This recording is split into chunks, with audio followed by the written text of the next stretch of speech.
Hey, hello, how you doing? Aliens among us. Now, I'm sure you've seen all the videos of all these aircraft and so on. Now, see, man does not have the technology to do what those drones do, to fly at an angle. We only fly in lines. It takes a whole lot of horsepower to fly even upwards, like a rocket. But these drones are flying at an angle. Okay, it just takes a enormous amount of horsepower to do that, and I don't think we do that. Now the government says, okay, the government has not said that they are Chinese, the Russians that are attacking us. What they said is these are people who have drones as a hobby. Okay, and you shouldn't believe that because that's not true. What those are aliens. Those are um UFOs, aliens from outer space. Because you got to understand, those are actually rebel angels. People always get the rebel angels and the fallen angels mixed up. They are two different types of creatures. The rebel angels are the ones who rebelled against God. They are spiritual beings. God kicked them out of heaven. They on the earth. They underneath the earth. And they are also in the stratosphere. They up in outer space. Because Ephesians calls them the prince of the power of the air. They are in outer space. They are above the earth. That's their abode. If you're fasting and praying, the angel said, I had to go through the principalities of Persia. He had to fight all these principalities before he even came to Daniel. Before he even gave Daniel an answer, he had to fight all these principalities. So these are rebel angels. These look with the little slanted eyes and all that. Those are costumes because they are spiritual beings. They may be, let's just say they are 9 foot tall, but see, spirits do not occupy time and space. So if those rebel angels are 9 feet tall, they can fit into a suit, a costume that's 3 foot tall. So that's why people are seeing 3 foot tall, 5 foot tall, 4 foot tall. Those beings with a big buggy eyes. Those are costumes. That's what they are.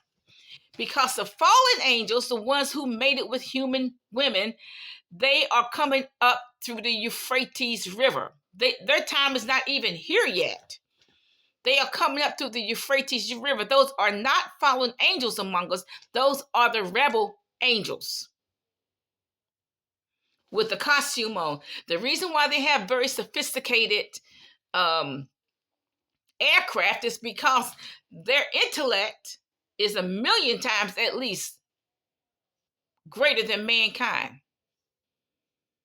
All the angels are like that. Their intellect is way ahead of mankind. That's okay. You take like a syringe. We think syringe was just 100 years old. Okay. But a syringe is actually much older medical instrument. The demons who are the rebel angels, excuse me, a syringe is 30,000 years old. Okay. How did they make a man with a bull? That's what you see in the ancient writings. They used a syringe. The man put his sperm in the syringe and then they put it in the bull. Now the bull's pregnant and you get a satyr. Okay, that's how what you see in the ancient writings, a creature who was part horse. No, what did I say? Yeah, part horse, a man's face, and wings. That's what you call gene splicing.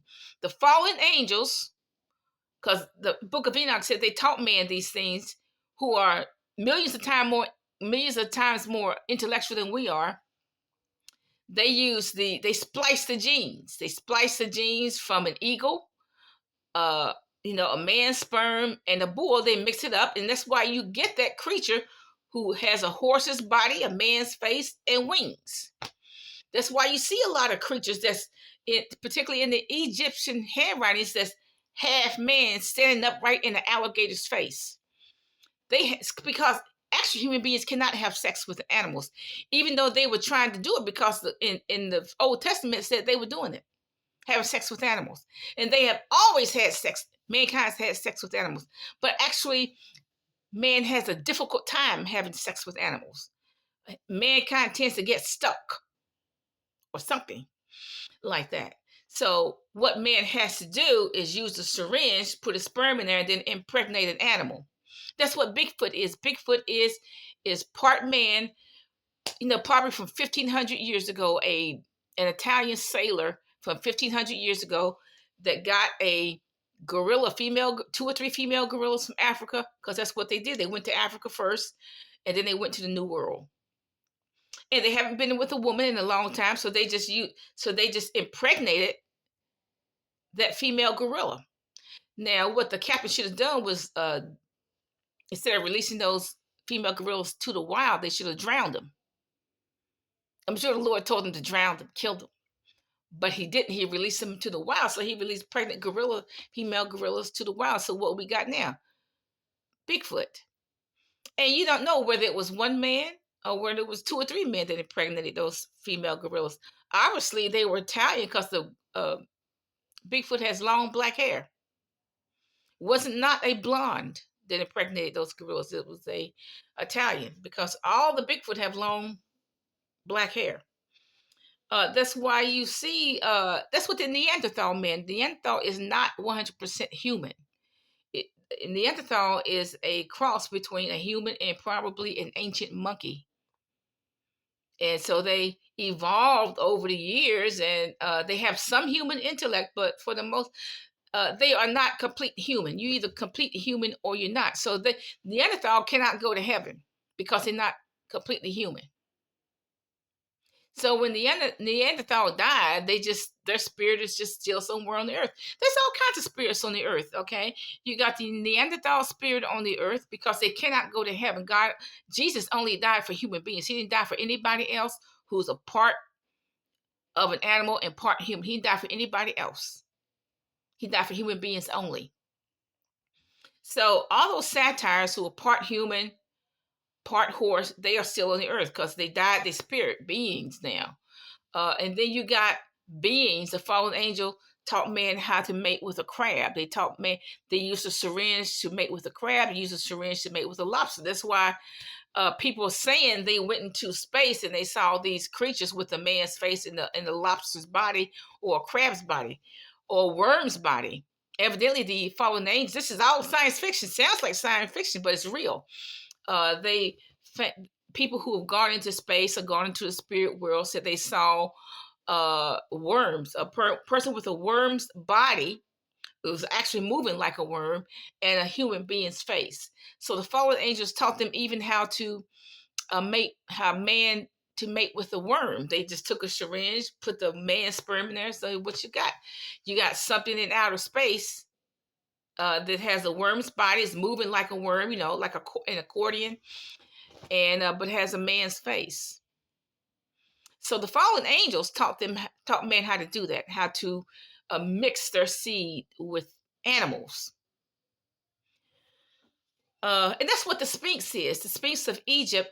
Now, the Sphinx of Egypt is actually a Nephilim and a lion, because the Sphinx of Egypt is giant.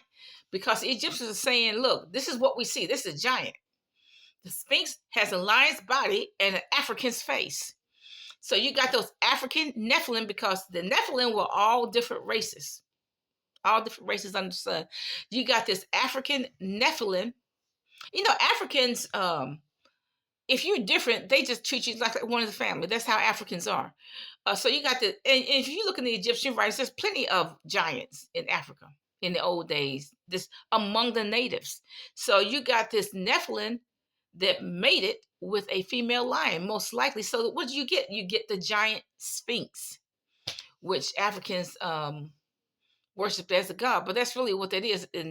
That's not a male. I mean, a human and an animal, because a human and an animal would have been much smaller, and it would have been upright. But the Sphinx is giant, which tells me is a Nephilim, or either an angel.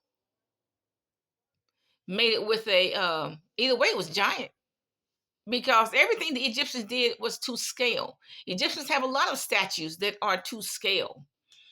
You look at those giant kings; they are to scale because giant. It was what does that mean? A lot of Nephilim were kings in Egypt. A lot of Nephilim were kings in Egypt because those statues are to scale. They're not like, okay, this is a king. He's about this big. No, they are to scale. There's a lot of giants in Egypt are to scale, and so Egyptians see you wonder made it with them, etc. That's why God destroyed Egypt. Because if you just read the Bible, it's like God just doesn't like black people. God doesn't like Egyptians, so He's going to destroy them. He doesn't like black people. That wasn't the problem. The problem is that Egypt was mating with the Nephilim. He had to destroy Egypt. That's why He destroyed Egypt. The only thing we have with the Nephilim, those giant statues, and the Nephilim were mating with animals, maybe using strings or just doing it the natural way. That's what the Sphinx is a Nephilim and a lion because it has an African's face. Because you got to understand, Nephilims were all colors under the sun, all races under the sun. So that's why and the writers of all the chronicles and whatever didn't go into a lot of detail why God is destroying Egypt. He just said, God's just upset with the Egyptians. Our interpretation, when we read it, God's mad at the Egyptians. He doesn't like black people anyway. That wasn't the issue.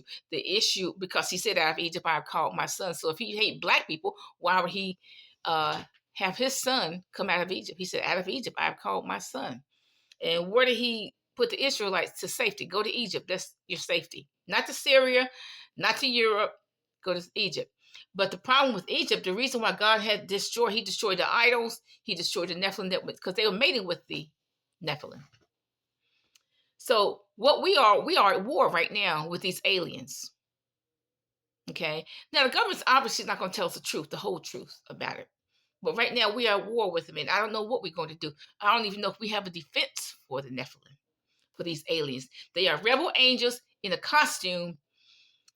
They're going to attack the United States. Carrie Ann Gittin didn't predict it. Celestial the Terrestrial didn't predict it. But I'm telling you one thing, they called them up. Carrie Ann Gittin is calling them up because rebel angels cannot come to the earth unless somebody calls them up. Celestial the Terrestrial's calling them up, and could be the U.S. government's calling them up. That's what Carrie Ann Gittin and Celestial paid to do. Call those creatures up. Because it's always witches that call all these strange creatures up. Celestial, the Terrestrial, and Carrie Ann Gittin calling these aliens up. They call them to the earth. They cannot come to the earth unless they have man's permission. But Christians should take authority over those things. Christians can do that, take authority over those things in the name of Jesus. But we are at war. Those are aliens. Those are not hobbyists. Bye.